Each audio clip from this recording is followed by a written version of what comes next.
Active Bangla TV, আমরা বস্তুনিষ্ঠ সংবাদ প্রচারে সচেষ্ট।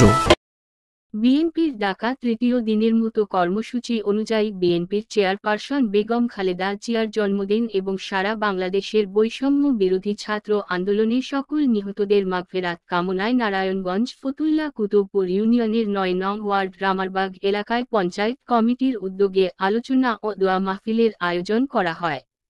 ১৬ই আগস্ট শুক্রবার বাদ মাগরিব রামারবাগে আলোচনা ও দোয়া মাহফিলে আয়োজনে রামারবাগ পঞ্চায়েত কমিটির সভাপতি আব্দুর রাজ্জাকের সভাপতিত্বে ও ফতুল্লা থানা বিএনপির সহছাত্র বিষয়ক সম্পাদক মোহন আহমেদ মুমিনের সঞ্চালনায় এই অনুষ্ঠান পরিচালনা করা হয়। প্রধান অতিথি হিসেবে উপস্থিত ছিলেন নারায়ণগঞ্জ জেলা যুবদলের সদস্য সচিব মশিউর রহমান রনি। বিশেষ অতিথি হিসেবে উপস্থিত ছিলেন নারায়ণগঞ্জ জেলা শ্রমিক দলের সভাপতি মন্টু মিয়া, নারায়ণগঞ্জ জেলা সাবেক ছাত্রদলের সহ সভাপতি রুবেল হোসেন, ফতুল্লা থানা বিএনপির সহ সভাপতি সুলতান মোল্লা, ফতুল্লা থানা বিএনপির সহ সভাপতি আক্তার হোসেন খন্দকার, কুতুবপুর ইউনিয়ন বিএনপির সভাপতি বিল্লাল হোসেন, ফতুল্লা থানা যুবদলের সদস্য সচিব সালাউদ্দিন রানা, ফতুল্লা থানা যুবদলের ভারপ্রাপ্ত আহ্বায়ক সভাপতি আব্দুল খালেক টিপু, রামারবাগ পঞ্চায়েত কমিটির সাধারণ সম্পাদক সালাউদ্দিন সহ বিএনপি অঙ্গ সংগঠনের অন্যান্য নেতৃবৃন্দ।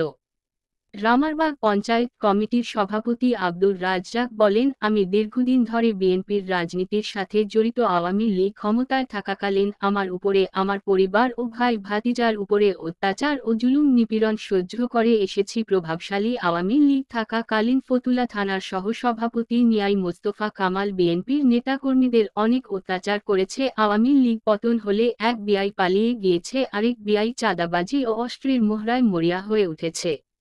পঞ্চায়েত কমিটির সভাপতি রাজ্জাক বলেন, ২ বিআই মিল্লা রামারবাগ খাইল গেল্লা। প্রধান অতিথি নারায়ণগঞ্জ জেলা যুবদলের সদস্য সচিব মশিউর রহমান রনি বলেন, প্রিয় নেতৃবৃন্দ, আমি এখন মূল কথায় আসি। আজকে আমরা এখানে কেন উপস্থিত হয়েছি? আমি বিভিন্ন সময় পত্রপত্রিকা দেখি যে এই সমাজে একটি শ্রেণী বিভিন্ন সময় আপনাদেরকে বিভিন্নভাবে ভয়ভীতি দেখায়। কি তারা বিএনপির লোক বা বিএনপি নামধারী, তারা বিএনপি বড় নেতা তারা ছিল। এই দীর্ঘ ১৬ বছর কিন্তু তারা কি করেছে, বরকা স্বামী ওসমানের সাথে ওই যে টুকাই শাহ নিজাম এখানে বসে আপনাদের এলাকায় বসে বিভিন্ন মানুষের জায়গা দখল করতো। আজকে টুকাই শাহ নিজাম কই? ও তো একটা টুকাই ছিল, ওর বাড়ি ছিল মুন্সিগঞ্জ। আমরা যারা নারায়ণগঞ্জে বাস করি, আমাদের মাথায় কাঁঠাল রেখে কোষ একটি করে খেয়েছে, সেটা আমরা বুঝতে পারি নাই। কেন বুঝতে পারি নাই? প্রথমত এই জন্য বুঝতে পারি নাই, অনেক কিছু টোকাই শ্রেণী আমাদের এই নারায়ণগঞ্জে মানুষের কিছু টোকাই শ্রেণীকে বেছে বেছে সমাজের নিকৃষ্ট, সমাজের সবচেয়ে খারাপ ছেলেটিকে তারা তাদের সাথে তাদের সংগঠনে তারা নিয়েছে। রামারবাগ মসজিদের পঞ্চায়েত কমিটি ও বিএনপি নেতাকর্মীরা সন্ত্রাস চাঁদাবাজদের বিরুদ্ধে দোকানে দোকানে লিফলেট বিতরণ করা হয়।